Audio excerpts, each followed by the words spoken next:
This is Democracy Now!, democracynow.org. I'm Amy Goodman.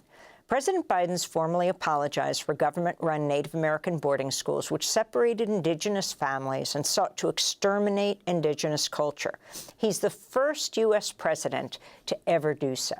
Biden issued the apology Friday while visiting the Gila River Indian community in Arizona, where Democrats are vying for the support of Native communities, a crucial voting bloc that could swing the results of next week's election. This was Biden's first diplomatic visit to a tribal nation in his 4-year term. He spoke for a few seconds before he was interrupted by an Indigenous protester. The federal Indian boarding school policy, the pain it has caused, will always be a significant mark of shame, a blot on American history. For too long, this all happened with virtually no public attention, not written about in our history books. No, what about the people in Gaza? Not taught in our schools. Let her talk. Let her talk. It's an empty promise for our people. How can you apologize for a genocide while committing a genocide in Palestine? Free Palestine! Oh, no, let her go. There's a lot of innocent people being killed. There's a lot of innocent people being killed, and it has to stop. The U.S. government operated hundreds of boarding schools from 1819 to 1969, where children reported horrific physical, sexual, and psychological abuse. An Interior Department investigation this year found nearly 1,000 Indigenous children died while at these schools. Biden was joined Friday by Interior Secretary Deb Haaland, the first-ever Native American cabinet secretary, member of the Pueblo of Laguna, whose grandparents were forced to attend boarding schools. Tens of thousands of Indigenous children as young as 4 years old were taken from their families and communities and forced into boarding schools run by the U.S. government and religious institutions. These federal Indian boarding schools have impacted every Indigenous person I know. Some are survivors, some are descendants, but we all carry the trauma that these policies and these places inflicted. That's Deb Haaland and President Biden speaking at the Gila River Indian community in Arizona. For more, we go to Raleigh, North Carolina, where we're joined by Nick Tilsen, founder and CEO of the Indigenous-led NDN Collective. Nick, thanks so much for joining us again on Democracy Now! Can you talk about the significance of this apology, the first American president to do so, and what you are calling for? Absolutely.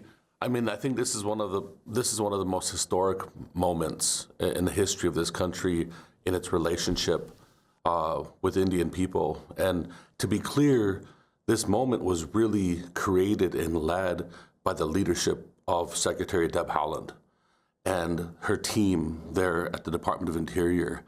And what this has meant and means for Indian country is that we hope that this is a beginning of an era of repair.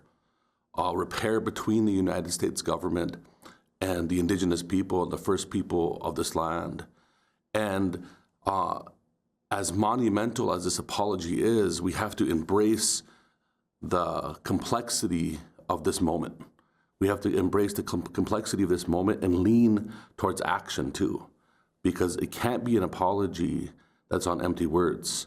And they've been making great strides, at the Department of Interior by investing into Indigenous education and by investing into research to further know and understand what has happened, with the Indian boarding schools.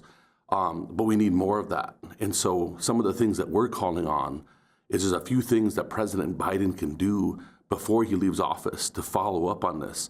One of those calls to action is rescinding the medals of honor that were given to the 7th Cavalry at the massacre at Wounded Knee in 1890. To rescind those medals of honor would be a way to invoke healing.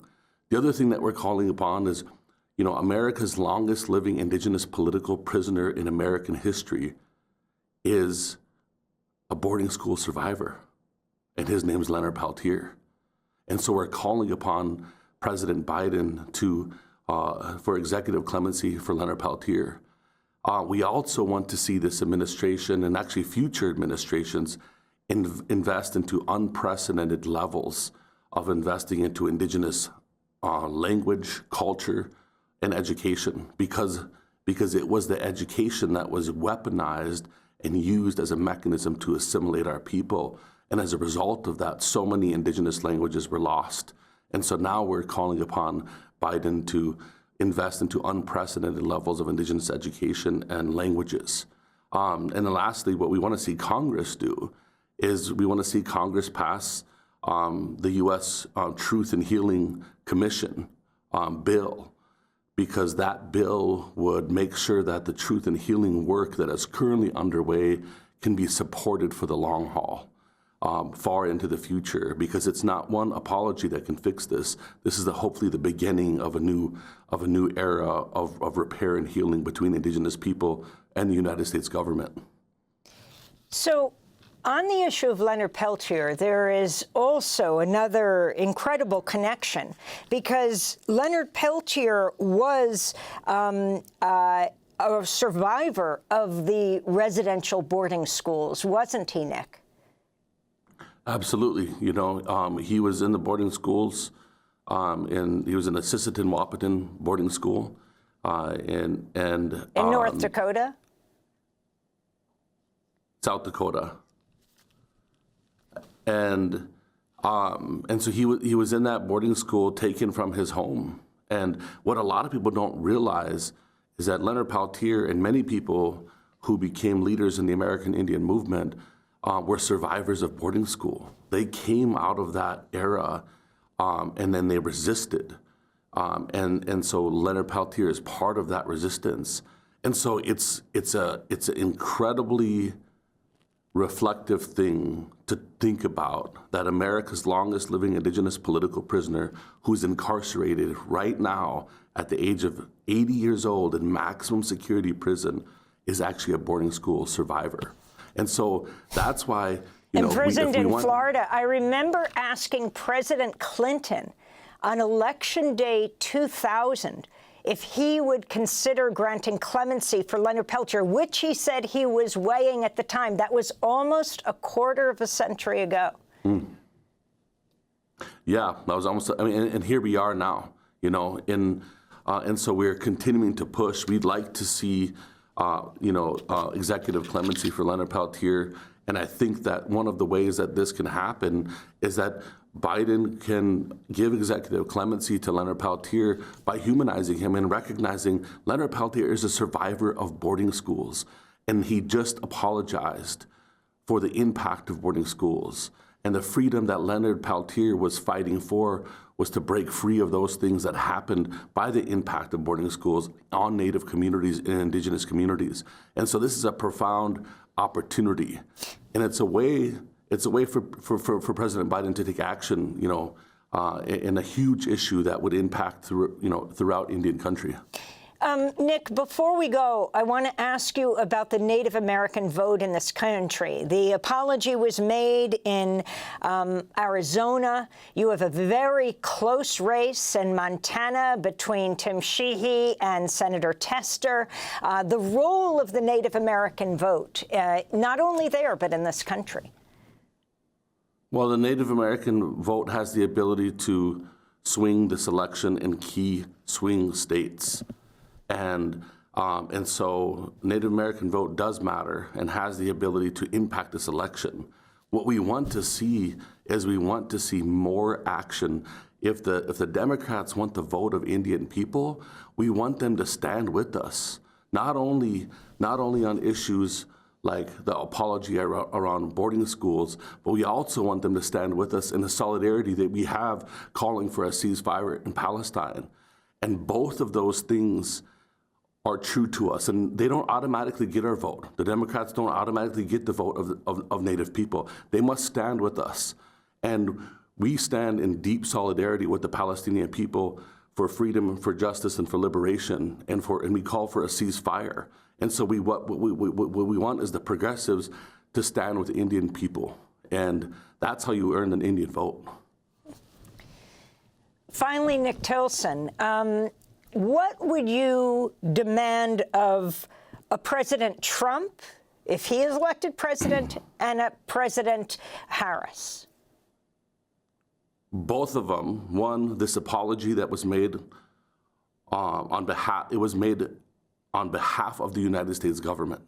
So our expectation is that whoever is the president, Harris or Trump, that they have absolutely unequivocal, they have to follow through on commitments that they've made for truth, healing, and reconciliation. Secondly, we want to see a ceasefire now. As people who have survived the American genocide, we want to stop the genocide of the Palestinian people. We want to work towards a more peaceful movement in the world. And we want to continue to fight for the return of indigenous lands back into indigenous hands. And these are demands to both of these administrations because this entire democracy is built on the stolen lands of indigenous people. So this is what we're calling for at this time in history. You know, unprecedented levels of investment into indigenous languages, the return of indigenous lands back into indigenous hands, and a ceasefire.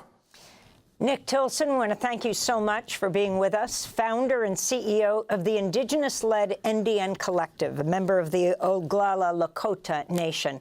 He's speaking to us at a conference from Raleigh, North Carolina. And tune in on election night to Democracy Now!, Tuesday, November 5th, for a 4-hour election special, War, Peace, and the Presidency. Join us from 8 p.m. to midnight Eastern Time. We'll also be airing an expanded 2-hour election show on Wednesday, November 6th, from 8 to 10 Eastern Time in the morning. Any station, radio or television, can take these broadcasts as well. Democracy Now! Is currently accepting applications for our video news production and digital fellowship programs. You can learn more and apply at democracynow.org. Democracy Now! Is produced with Renee Phelps, Mike Burke, Dina Guzder, Sharif Abdel-Kadus, Messiah Rhodes, Nermeen Sheikh, Maria Terracena, Tammy Warnoff, Tarina Nadura, Sam Alcoff, Tay Maria Studio, John Hamilton, Robbie Karen, Hani Masood, and Hannah Elias. Our executive director is Julie Crosby. Special thanks to Becca Staley, John Randolph, Paul Powell, Mike DeFilippo, Miguel Noguera, Dennis Moynihan. I'm Amy Goodman. Thanks for joining us.